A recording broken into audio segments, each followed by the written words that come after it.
Untuk kisah kali ini ada sebuah cerita yang ditulis oleh akun Twitter yang bernama @albert_rusty. Dan untuk kisah yang akan saya bawakan kali ini, sebuah kisah yang berdasarkan dari sebuah kejadian nyata, yaitu kisah yang berjudul Teman Ngobrol. Sebelum kita masuk ke ceritanya, tekan dulu tombol like video ini, dan jangan lupa tekan juga tombol subscribe channel ini, dan nyalakan juga lonceng notifikasinya, agar teman-teman tidak ketinggalan cerita-cerita baru dari channel ini. Dan bagi teman-teman yang ingin membaca langsung ceritanya, nanti silahkan saja kunjungi linknya yang nanti akan saya sertakan di kolom deskripsi. Dan jangan lupa follow juga akun Twitter penulis. Dan seperti apa untuk kisah kali ini? Langsung saja kita simak berikut ini.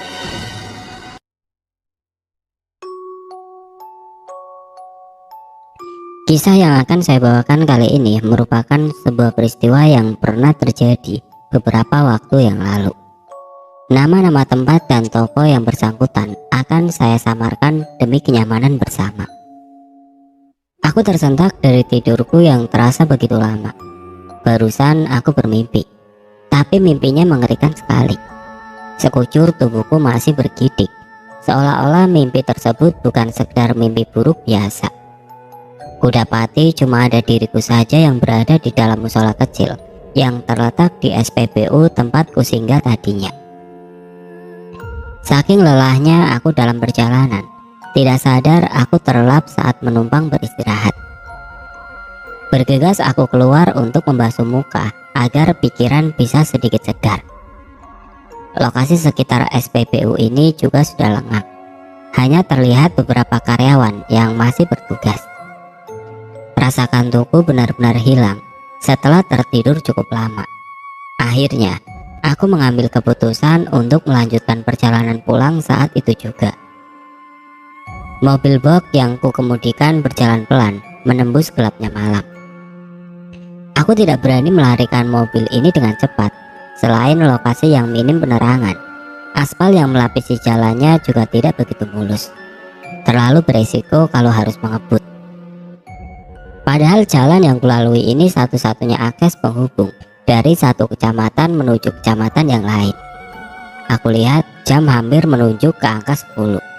Masih sekitar 5 jam ke depan barulah aku sampai di kota tempat rumahku berada. Seandainya saja aku tidak ketiduran lama tadi, mungkin aku sudah berada jauh dari daerah ini. Jalanan ini terlalu gelap, sekitarnya masih banyak pohon-pohon besar dan semak belukar seperti hutan. Rumah-rumah penduduk pun sepi senyap, seperti tidak ada yang menghuni. Kuputar musik agak kerasan untuk mengatasi rasa sepi, sementara mobil meluncur dengan kecepatan perlahan. Ada seorang wanita yang sedang berjalan sendirian di tepi jalan.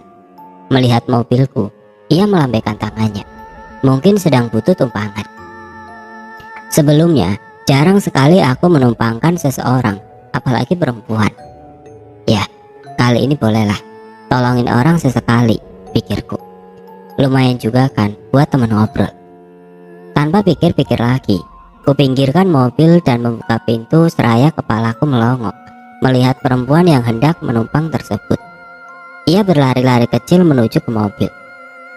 Perempuan itu mengenakan kaos minim berwarna putih dan bawahannya berupa celana jeans biru yang ketat. Ia juga membawa sebuah tas tangan mungil yang mungkin isinya kosmetik. Aku bersiul pendek. "Makasih loh mas udah mau numpangin," katanya ketika sudah duduk di dalam mobil. Aku tidak menjawab, masih sibuk memperhatikan rupanya. "Manis juga nih cewek," kata hatiku. "Lah kok bengong Thomas?" serunya dengan aksen medok yang kental. Aku jadi tergagap. "Oh iya, kita jalan ya," ucapku sedikit gugup. Lalu kami pun meneruskan perjalanan bersama-sama. "Makasih lagi ya mas udah mau numpangin saya," katanya membuka obrolan. "Sama-sama," jawabku sambil melempar senyum kepadanya. Timbul rasa penasaranku dengan perempuan ini. Aku jadi ingin mengenalnya lebih dekat. "Mbak ini siapa namanya?" tanyaku. "Aku Kartina mas. Kalau mas sendiri namanya siapa toh?" Ia berkata dengan cepat. "Nama saya Wibowo mbak, Tapi panggil aja Charles biar akrab, jawabku sok kenal. Sudah kebiasaanku memakai nama palsu saat berkenalan dengan seseorang, supaya kedengarannya keren saja. Kartina manggut-manggut. Ia lalu tersenyum sedikit. Wajahnya ayu dengan rambut sepanjang bahu. Mbak dari mana dan mau kemana? Malam-malam buta begini kok malah keluyuran? Tanyaku yang dari tadi penasaran dengan tujuan si mbak ini. Mau pulang ke rumah ibu mas, jawabnya singkat. Oh, mau ke rumah ibunya toh? Kirain saya tadi mbaknya itu demit yang ngelintas, ucapku sambil tertawa. Kartina diam, tidak merespon gurauanku. Mungkin ia tersinggung dengan omonganku barusan. Mbak Kartina, panggilku saat melihat ekspresi mukanya yang kaku. Tiba-tiba saja ia mengeluarkan suara mengikik. Sontak saja aku terpekik. Mbak. Kartina masih terkikik dengan pandangan menatap lurus ke depan. Hampir saja ku injak pedal rem secara mendadak karena terlalu paniknya ketika kikikan Kartina berubah menjadi tawa pecah. Maaf ya mas. Maaf. Aku menarik nafas lega, sadar kalau aku baru saja dikerjai olehnya. Asem. Mbak ini gimana sih? Bercandanya kira-kira ngapa? Bahaya tahu, runtuhku. Ia masih tertawa, merasa puas berhasil menakutiku yang memang agak menakutini. Salahnya mas dong, kok tega banget gitu? Aku disamain dengan demit. Setan mana coba yang punya body bahenol kayak aku? Pungkasnya sambil bergaya menggoda. Iya deh, kamu memang bahenol, ucapku di dalam hati. Udahlah lupain aja. Ngomong-ngomong, saya belum tahu rumah ibunya si mbak itu di mana tepatnya. Ia menjawab, itu di jalan maju mundur loh mas. Hah? Jalan maju mundur? Yang di kecamatan Jungkir Balik itu kan? Tanyaku. Jawab Kartina lagi. Yang benar saja, ucap batinku. Jalannya itu masih sangat jauh dari sini mbak. Pakai kendaraan aja bisa 3 jaman baru nyampe. Lah ini mbak mau jalan kaki ke sana, nyampenya kapan? Wajar kalau aku agak kaget mendengar penuturannya, karena tentang nama-nama jalan yang ada di kecamatan dan kabupaten serta estimasi jarak tempuhnya tentu aku telah hafal luar kepala.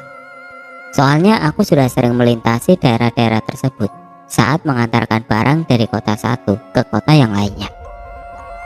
Kenapa nggak besok pagi saja mbak pulangnya? Kan rawan jam segini, perempuan jalan sendiri. Ntar kalau ada yang membegal kan repot urusannya, gilaku. Ya mau gimana lagi mas, akunya udah nggak kuat, nggak tahan, ucap Kartina. Nada suaranya jadi agak sedih. Kayaknya problem rumah tangga nih, tebakku. Sebenarnya aku tidak begitu suka ikut campur urusan orang, tapi demi melihat mimik mukanya yang sendu, aku jadi tergelitik ingin mencari tahu lebih dalam lagi. Emangnya ada masalah sama suaminya ya mbak? Kok mas tahu? Tukas Kartina merasa heran. Nebak aja ini, jawabku sekenanya.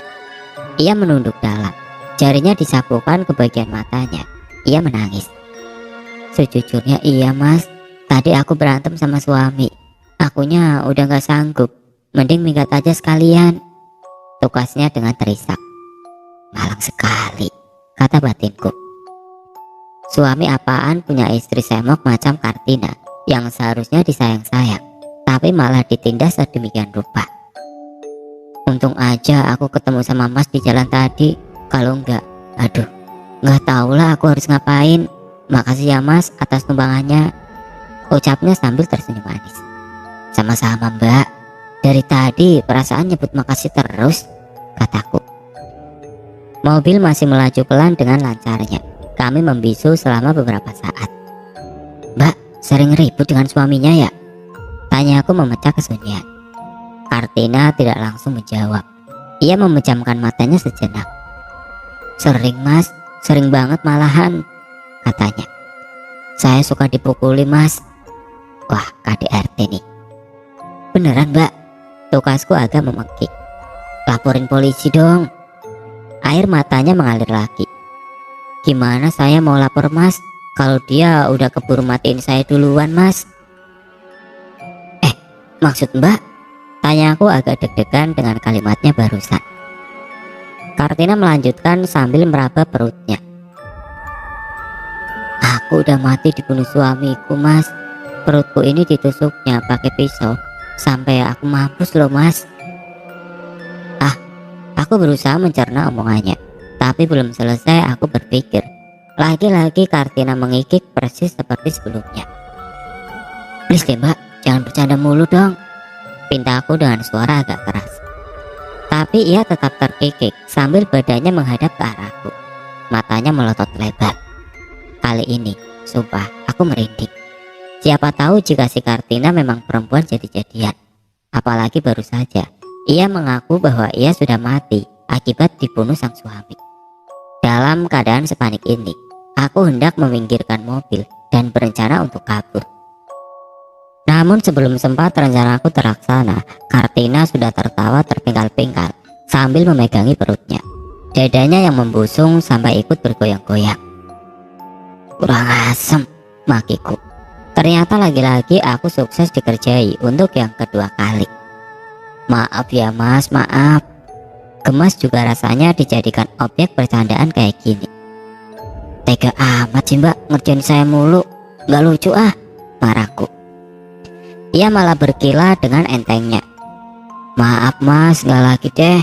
Biar suasananya lebih santai, gak tegang-tegang amat gitu. Santai-santai dasmu. Hampir saja jantungku ini copot dari tempatnya. Ya, tapi jangan diulangi lagi. Awas loh sekali lagi, ancamku. Dengan nada ku buat agak serius. Dia mengangguk. Makanya Mas juga jangan banyak tanya-tanya lagi. Fokus aja ke jalannya, ucapnya. Berarti bohong dong kalau mbaknya dipukuli sama suami? Tanyaku yang mulai merasa jengkel sedari tadi jadi korban pembodohannya. Iya, kita cuma ribut-ribut biasa aja kok Mas, jawab Kartina sambil tersenyum malu-malu. Cewek edan, gumamku. Untung aja cakep, kalau tidak mungkin sudah aku tinggalkan di pinggir jalan sekarang juga. Jarum jam menunjukkan ke angka 1 lebih sedikit saat mobil memasuki kecamatan Jungkir Balik. Langit yang tadinya cerah dipenuhi dengan taburan bintang mendadak berubah menjadi gerimis yang ringan. Suhu udara seketika dingin mencekam. Kartina memeluk erat dirinya sendiri. Kedinginan ya Mbak, celetukku iseng. Ia mengangguk lemah. Perjalanan yang jauh mungkin membuatnya letih. Nyantai aja, gak lama juga kita sampai di rumah ibunya si Mbak, kataku menenangkannya. Kali ini ia tidak menggubris ucapanku. Sejurus kemudian tercium aroma wangi yang sangat semerbak. Begitu pekat baunya, sampai-sampai aku agak kesulitan untuk bernafas. Lah, mbaknya pakai parfum ya? Wangi amat, tukasku sambil menggosok-gosok hidung agar penciuman kembali normal. Mas gak suka? Maaf deh kalau gitu, jawab Kartina. Suka sih, cuma wanginya agak aneh gimana gitu. Memang jika mau jujur, aku sedikit terganggu dengan aromanya yang menurutku agak janggal. Dan juga belum pernah aku mencium bau parfum yang serupa. Agak aneh gimana? Masnya aja yang gak tahu, sahut Kartina. Gak tahu gimana Mbak? Ia menjelaskan. Ini kan wangi kembang taburan untuk makam Mas, yang biasanya dipakai di kuburan itu loh. Pungkasnya lalu terkikik geli. Bulu kuduku berdiri mendengar tawanya. Bayangkan saja, hanya sendiri di jalan yang gelap gulita, disertai rintik-rintik tengah malam, dan ditemani seorang wanita asing yang hobinya cekikikan tak jelas. Oh, nasibku benar-benar apes malam ini. Ingin rasanya cepat sampai di tujuan dan buru-buru menurunkan agar semua ini lekas selesai. Mbak, tolong bercandanya udahan. Ini tengah malam buta. Ntar ada demit beneran lewat, gimana? Peluhku. Masnya lucu sih. Ini yang aku pakai parfum aroma melati biasa. Sampean aja yang parno duluan. Jadi wong lanang kok takut sama demit. Takut itu sama Tuhan Mas, jawab Kartina dengan panjang lebar. Bener, Tapi kalau bercanda itu, lihat waktu dan tempat juga kali, sanggahku. Tidak mau kalah. Tenang saja mas, setan gak bakalan nyakitin kok. Malahan manusia sifatnya bisa lebih mengerikan dibanding setan itu sendiri, tukasnya dengan mimik serius. Alah, pakai berdiplomasi segala, pikirku. Bodoh amat lah, aku capek dan bosan dikerjai terus. Udahlah, saya mau konsen ke jalannya dulu. Udah gak seberapa jauh lagi nih, pungkasku akhirnya. Si mbak yang cantik tapi aneh ini merapatkan matanya. Ia mengantuk. Kasihan juga, tapi mengingat kelakuannya yang suka iseng, bikin hati jengkel jadinya. Tidak lama kemudian kami pun sampai di jalan maju mundur, lokasi di mana rumah ibunya Kartini berada. Ia menyebutkan kalau rumah tersebut terdapat di dalam sebuah gang. Pelan-pelan kususuri jalan mencari gang yang ia maksud. Di sepanjang jalur ini terdapat bukit-bukit tinggi di bagian kanan dan kirinya. Pada bukit-bukit tersebut berjejer banyak sekali kuburan-kuburan tua. Agak ngeri juga kalau melewati daerah ini sendirian bila malam. Biasanya aku selalu agak ngebut ketika melintasi jalan yang terkesan horor ini. Bahkan teman-teman sesama pengemudi banyak yang bilang jika jalan ini termasuk wilayah angker. Walaupun aku sendiri belum pernah mengalami kejadian mistis di tempat ini. Kepalaku masih celingak-celinguk berusaha menemukan gang tersebut. Mana nih mbak gangnya? Udah setengah jalan belum kelihatan juga, keluhku. Dekat lagi kok mas, jawab Kartina polos. Kumajukan mobil sedikit lagi, tidak jauh dari sana. Tepat di sebelah kanan jalan, kulihat ada sebuah gerbang bercat biru dengan penerangan seadanya. Nah, itu dia gangnya mas, seru Kartina sambil menunjuk ke arah gang tersebut. Syukurlah, sampai juga, ucap batinku yang kelelahan. Kutepikan mobil di sebelah kiri jalan ketika tiba tepat di depan gerbang masuk gang itu. Kartina tinggal menyeberang dan ia pun akan sampai ke rumah ibunya dengan aman. Tapi serasa ada yang ganjil. Gang itu lokasinya terlalu gelap dan tidak nampak ada satupun rumah yang terlihat di dalamnya. Dengan bantuan sinar lampu yang pas-pasan, kubaca penuh seksama tulisan yang terpampang di gerbangnya. Komplek pemakaman umum. Aku terlonjak begitu kagetnya. Gak salah tempat ini mbak, ucapku langsung menoleh pada Kartina. Wanita itu terduduk dengan posisi badan ditegakkan dan menghadap ke diriku. Senyumnya aneh. Ia menyeringai seram. Bener itu mas, makasih ya udah mau anterin. Mendadak ia cekikikan untuk yang kesekian kalinya. Namun untuk yang sekarang suaranya jauh lebih melengking. Mbak, udah dong saya capek, bentakku dengan kemarahan yang memuncak. Tapi saat melihat perubahan Kartina pada penampilannya yang begitu drastis, amarahku berbalik menjadi ketakutan yang luar biasa. Rambut Kartina memanjang secara tidak beraturan. Dua matanya menonjol seolah-olah biji di dalamnya akan mencuat keluar. Wajah yang tadinya begitu ayu menjadi keriput bersamaan dengan mulutnya yang menganga lebar dan meneteskan liur dari lidahnya yang menjuntai. Astagfirullah, kakiku kuat-kuat. Rupanya Kartina memang setan sungguhan. Tololnya, kenapa tidak aku sadari semenjak ia naik ke mobil ini? Setan memang penuh tipu muslihat. Tubuhku kaku tidak dapat kugerakkan. Aku hanya sanggup mematung dan menonton setan alas itu menyiksaku dengan rupanya yang menakutkan. Ia terkikik dengan raut muka seram tepat di depan wajahku. Sekonyong-konyong hidungku diterpa dengan bau busuk yang amat sangat menyengat. Aromanya begitu memualkan, sampai-sampai membuatku muntah seketika. Wah, lah, kebauan Thomas. Enak kan? Enak kan? Ucap setan Kartina dengan suara cempreng. Ia mengusap-ngusap perutnya yang berlumuran darah. Sempat kuperhatikan ada banyak belatung dan ulat-ulat kecil berkerumun di lubang yang ada di perutnya. Terlalu menjijikkan. Kubaca dalam hati doa-doa keselamatan yang kuhafal, memohon pada Tuhan agar teror ini segera berlalu. Tenagaku sendiri sudah habis, hingga penglihatanku pun mulai samar. Namun aku masih sadar saat setan itu berkata, "Aku pulang dulu ya mas, lain kali aku numpang lagi. Makasih loh mas udah nganterin." Ia berucap seperti itu sambil kepalanya bergoyang-goyang ke kanan dan ke kiri. Pandanganku semakin memburam, tapi telingaku bisa mendengar kalimatnya yang ia sebut secara berulang-ulang. "Makasih loh mas, makasih loh mas, makasih loh mas." Dan semua pun menjadi gelap total. Aku tersentak dari tidurku yang terasa begitu lama.